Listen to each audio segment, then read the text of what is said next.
Brandon Mortensen here at the PNC Digital Desk, presented by PNC Bank. Brilliantly boring since 1865. O's win, here's the skipper.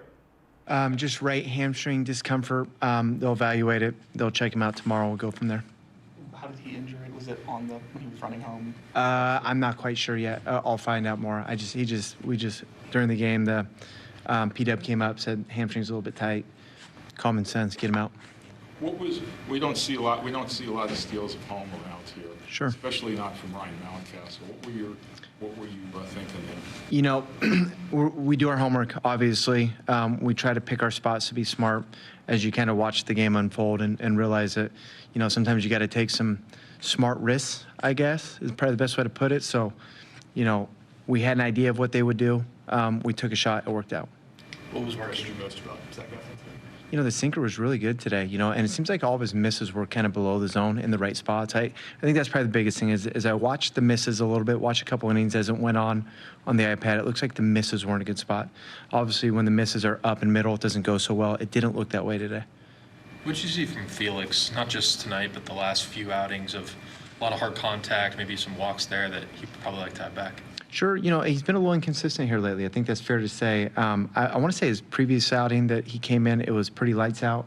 And then, you know, and you feel like he's picking up some momentum when he has those types of outings. And then, you know, he has the one today, which, listen, you got to give the guys some credit too. And that could have gone south real quick, especially how things have gone. And, you know, he hung in there, he battled, got the big out when we needed it. And, you know, here we are with the win.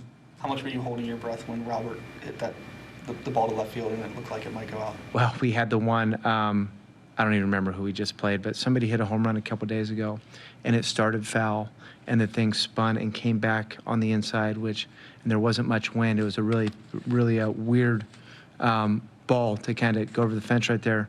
But as that ball went up, you kind of thought, you know, no way this happens twice, and it didn't, thank goodness. When you see Gunnar Henderson go the other way, the way he did twice, what does that show you about his swing and how he's doing?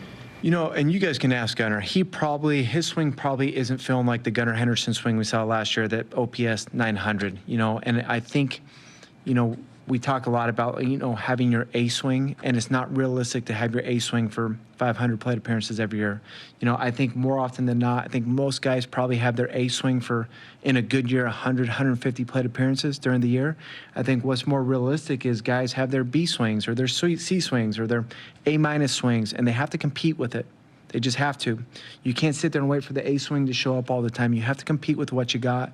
And, you know, the hitting guys have been in there a lot with Gunn. I mean, they're grinding with him. He's taking it personal. They're taking it personal.